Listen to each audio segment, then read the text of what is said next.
Hello అండి. ఒక ఇంట్లో ఒక తండ్రి వాళ్ళ పిల్లాడి గురించి బాధపడుతున్నాడంట. ఎందుకు అంటే ఆ పిల్లాడికి బెల్లం తినే అలవాటు ఉందంట.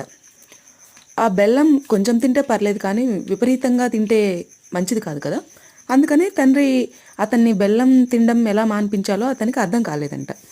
అయితే ఒకరోజు వాళ్ళ ఊర్లకి ఒక స్వామీజీ వచ్చారంట.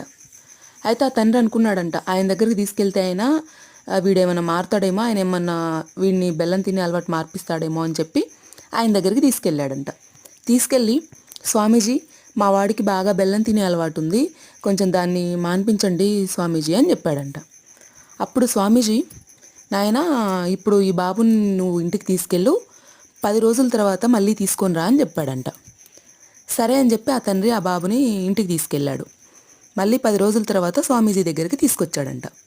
అప్పుడు స్వామీజీ చెప్పాడంట ఆ పిల్లోడికి, నాయనా, బెల్లం ఎక్కువగా తినడం మంచిది కాదు, బెల్లం తినడం మానేసేయి అని. అప్పుడు ఆ తండ్రికి డౌట్ వచ్చిందంట, అదేంటి 10 రోజుల తర్వాత తీసుకొస్తే ఈ మాట చెప్తున్నాడు, ఈ మాట అప్పుడే చెప్పొచ్చు కదా అని.